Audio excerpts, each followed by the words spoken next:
नमस्कार दोस्तों, स्वागत है आप सभी लोगों का एक बार फिर से आपके अपने चैनल उत्तराखंड ज्ञान कुंभ पर। तो आज यहाँ पर आपके लिए यह वीडियो जो लाया गया है, इसमें इन्वायरमेंट यानी पर्यावरण के कुछ महत्वपूर्ण प्रश्नों को लिया गया है, जो आपके आने वाले एग्जाम 1 दरोगा में आपके लिए काफ़ी मददगार साबित होंगे। साथ ही में आपको करना क्या है कि आपको वीडियो पसंद आए तो वीडियो को आपको लाइक करना है, वीडियो को ज़्यादा से ज़्यादा अपने दोस्तों के साथ शेयर करके हमें सपोर्ट करना है। और अभी तक आपने अगर हमारे चैनल को सब्सक्राइब नहीं किया तो नीचे आपको जो सब्सक्राइब वाला बटन दिख रहा होगा उस पर क्लिक कर चैनल को सब्सक्राइब कर दें और बेल आइकन को दबा दें, जिससे कि आपको इस प्रकार के वीडियोज लगातार मिलते रहें। तो आइए शुरू करते हैं आज का आपका पहला प्रश्न। तो आज का आपका जो पहला प्रश्न है वो है, पर्यावरण की कार्यात्मक इकाई के रूप में जाना जाता है। Functional unit of environment known as.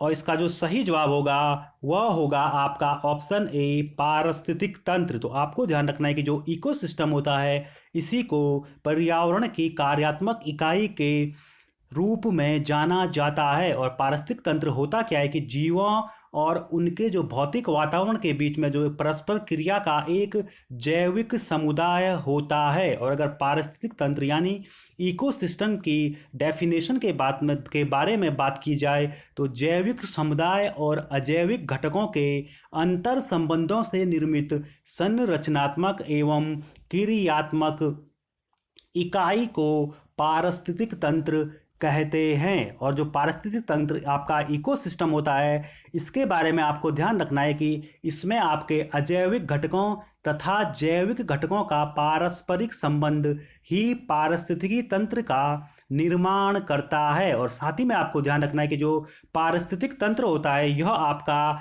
2 प्रकार का होता है। पहला होता है जैविक और दूसरा होता है अजैविक। तो जो जैविक होता है उसमें आते हैं आपके जैसे कि आपके जंतु समुदाय, वनस्पति, सूक्ष्म जीव, मनुष्य। तो ये सारे के सारे जैविक में आते हैं। और अजैविक की बात की जाए तो जैसे कि आपके प्रकाश, ताप हो गया, आर्द्रता, हवा, मृदा, तो आदि ये सारे के सारे आपके अजैविक कारक में गिने जाते हैं। तो ये कुछ महत्वपूर्ण जानकारी आपको इससे संबंधित रखनी है याद। फिर आपका जो अगला प्रश्न है वह है, उपभोक्ता को किस वर्ग में रखा गया है। In which category is the consumer placed.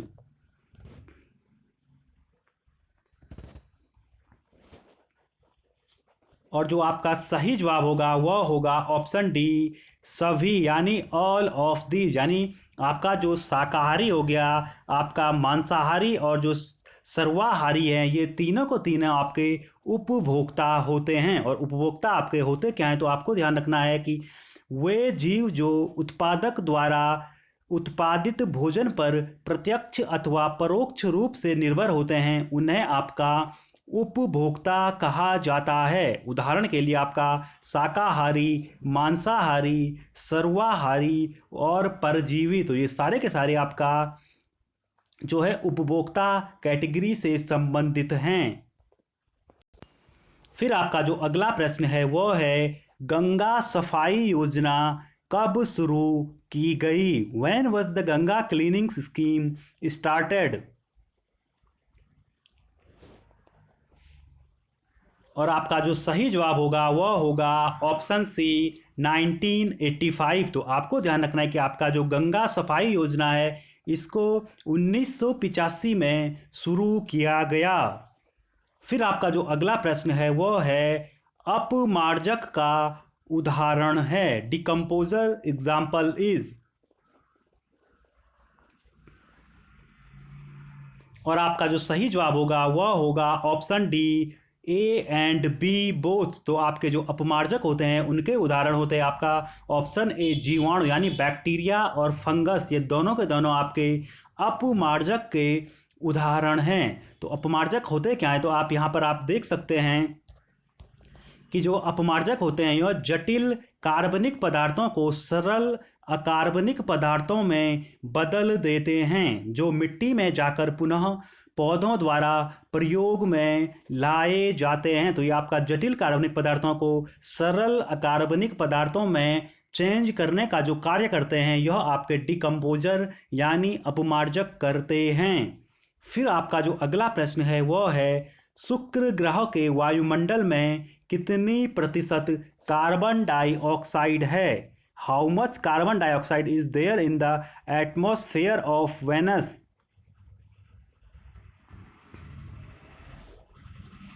और जो आपका सही जवाब होगा वह होगा ऑप्शन डी, 95 से 97%। तो आपको ध्यान रखना है कि जो शुक्र ग्रह का वायुमंडल है उसके वायुमंडल में 95 से 97% आपकी कार्बन डाइऑक्साइड मौजूद है।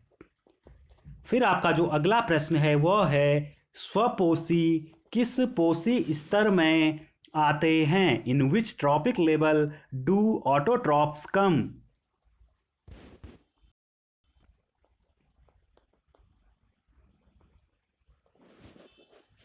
और जो आपका सही जवाब होगा वह होगा आपका ऑप्शन सी, प्रथम। तो आपको ध्यान रखना है कि जो आपके स्वपोषी हैं वह आपके प्रथम स्तर में आते हैं। तो आपका जो आहार श्रृंखला होती है, आपकी जो फूड चेन होती है, तो उसमें जो उसका प्रत्येक चरण होता है वह आपका एक पोषी स्तर बनाते हैं। जैसे कि आपका स्वपोषी होते हैं या उत्पादक होते हैं, ये आपके प्रथम पोषी स्तर के अंतर्गत आते हैं, जो सौर ऊर्जा का आपका स्थिरीकरण करके उसमें विषम पोषियों अथवा उपभोक्ताओं के लिए उपलब्ध कराते हैं।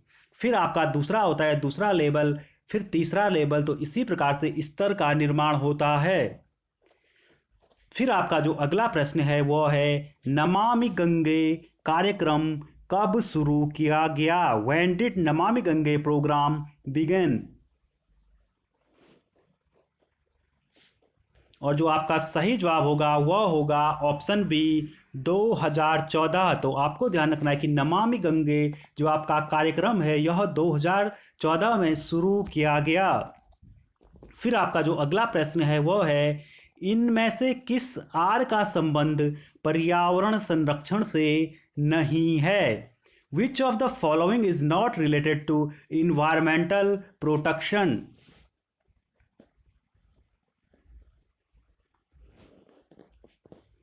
और जो आपका सही जवाब होगा वह होगा ऑप्शन ए, रिमोल्ड। तो आपको ध्यान रखना है कि जो पर्यावरण संरक्षण है उससे संबंधित आपके टोटल 5 आर यानी 5 आर होते हैं। तो उसमें रिमोल्ड नहीं है, उसमें है आपका रिड्यूस होता है, रीयूज होता है, रिफ्यूज होता है, उसके बाद आपका रीपर्पज होता है एंड रिसाइकल होता है। तो आपको ध्यान रखना है कि पर्यावरण जो आपका संरक्षण है इससे संबंधित होते हैं आपके 5 आर।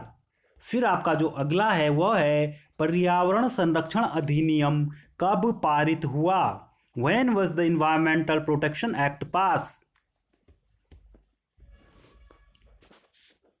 और आपका सही जवाब होगा ऑप्शन सी, 1986। तो आपको ध्यान रखना है कि 1986 में आपका पर्यावरण संरक्षण अधिनियम पारित हुआ। फिर आपका जो अगला प्रश्न है वह है, निम्न में से कौन एक कृत्रिम पारिस्थितिक तंत्र है? Which of the following is an artificial ecosystem?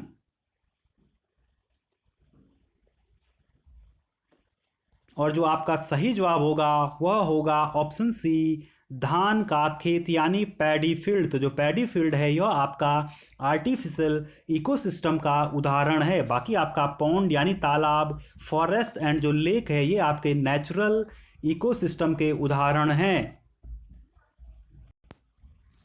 फिर आपका जो अगला प्रश्न है वह है, पारिस्थितिक तंत्र में ऊर्जा का प्रवाह होता है। The flow of energy in the ecosystem is. और जो आपका सही जवाब होगा वह होगा ऑप्शन ए, एक दिशा में यानी यूनी डायरेक्शनल। तो आपको ध्यान रखना है कि जो पारिस्थितिक तंत्र होता है इसमें आपका जो एनर्जी का फ्लो होता है वह यूनी डायरेक्शनल होता है। तो आपको ध्यान रखना है कि जो पारिस्थितिक तंत्र की संरचना में ऊर्जा का प्रवाह खाद्य श्रृंखला के निम्न स्तर से उच्च स्तर की ओर होता है। यानी जो आपका सबसे नीचे का जो लेवल होगा उसके बाद आपका जो सेकंड लेवल, इसी प्रकार थर्ड लेवल, फोर्थ लेवल आता है, तो आपका जो ऊर्जा प्रवाह होता है वो सबसे नीचे के लेवल से ऊपर के लेवल की ओर ऊर्जा प्रवाहित होती है। फिर आपका जो अगला प्रश्न है वह है इको मार्क कब से शुरू किया गया? When did eco mark start?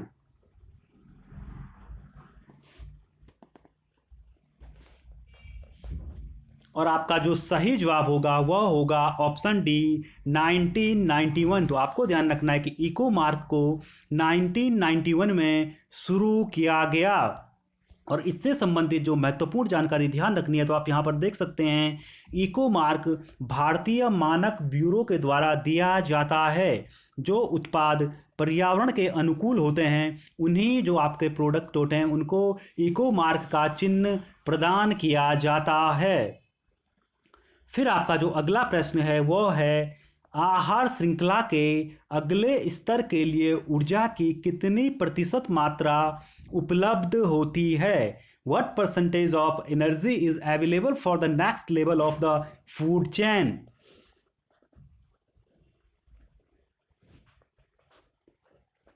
और जो आपका सही जवाब होगा वह होगा ऑप्शन बी 10%। तो आपको ध्यान रखना है कि जो आहार श्रृंखला होती है तो उसमें आपके जो स्तर होते हैं तो उसमें से एक स्तर से दूसरे स्तर में जाने पर सिर्फ 10% ऊर्जा अगले स्तर को दी जाती है। तो जैसे कि ये आपके आहार श्रृंखला के आपके जो 3 स्तर हैं, तो जब आप एक स्तर से दूसरे स्तर में जाओगे, पहले से जैसे ये पहला हो गया है, दूसरा स्तर, ये तीसरा स्तर, तो आपको जो है अगले स्तर में 10% ऊर्जा मिलेगी।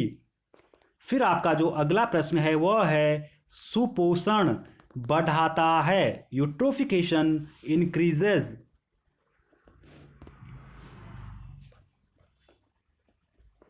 और आपका सही जवाब होगा ऑप्शन बी बीओडी। तो आपको ध्यान रखना है कि जो यूट्रोफिकेशन होता है इसके कारण बीओडी की मात्रा बढ़ जाती है। तो बीओडी होता क्या है, इसकी फुल फॉर्म होती है बायोकेमिकल ऑक्सीजन डिमांड। तो ये होता क्या है, सुपोषण शब्द अगर आपसे पूछा जाए सुपोषण यानी यूट्रोफिकेशन शब्द, तो यह एक ग्रीक शब्द से बना है जो है आपका यूट्रोप्स। तो आपको ध्यान रखना है कि इसका अर्थ होता है पोषण या समृद्ध। तो पर्यावरण के संदर्भ में अगर बात की जाए तो अगर कोई जलाशय, कोई पॉन्ड होता है या कोई लेक होती है तो उसमें पोषक तत्वों में समृद्ध करना सुपोषण यानी यूट्रोफिकेशन कहलाता है। तो वहाँ पर क्या होता है कि आपके जो पोषक तत्व होते हैं उनकी मात्रा इंक्रीज कर जाती है, तो इसी को यूट्रोफिकेशन कहा जाता है। तो सुपोषण की प्रक्रिया होती है जब तो आपके जलाशय होता है, जो आपका पॉन्ड होता है, जो लेक होती है, उसमें आपके जितने भी प्लांट्स होते हैं जल में उगने वाले और जो शैवाल एल्गी होते हैं तो उनका बहुत अधिक मात्रा में विकास होने लगता है। इसके कारण जो आपके झील या तालाब होते हैं उसमें बहुत ज़्यादा शैवाल बढ़ने लगते हैं और उसमें से क्या होता है कि कुछ जो आपके एल्गी होते हैं वो काफ़ी आपके विषैले टॉक्सिक प्रकृति के होते हैं और ये हानिकारक होते हैं, यानी आपका जो इकोसिस्टम होता है उसके लिए हानिकारक होते हैं। और ये क्या होते हैं कि जब आपका इन टॉक्सिक पदार्थों को कोई जीव ग्रहण करता है तो ये एक ऊर्जा स्तर से यानी एक जो आपकी खाद्य श्रृंखला में एक स्तर से दूसरे स्तर में आपके स्थानांतरित होते हैं और ये आपके पर्यावरण को प्रदूषित करने का यानी प्रभावित करने का कार्य करते हैं। तो आपका जो सुपोषण यानी यूट्रोफिकेशन होता है उसके बारे में आपको ये सारी बातों को ध्यान में रखना है। फिर आपका जो अगला प्रश्न है वह है ओजोन गैस किस मंडल में पाई जाती है? ऑप्शन ए समताप मंडल, option B troposphere, option C मध्य मंडल, option D none of this. तो आप इस सभी लोग इस प्रश्न का जवाब कमेंट कर कमेंट बॉक्स में दें। साथ ही में आप वीडियो को लाइक करना, वीडियो को ज़्यादा से ज़्यादा दोस्तों के साथ शेयर कर हमें सपोर्ट करें। और अभी तक आपने चैनल सब्सक्राइब नहीं किया है तो नीचे आपको जो सब्सक्राइब वाला बटन दिख रहा होगा उस पर क्लिक कर चैनल को सब्सक्राइब कर दें और बेल आइकन को प्रेस कर दें, जिससे कि आपको इस प्रकार के वीडियोज लगातार मिलते रहें।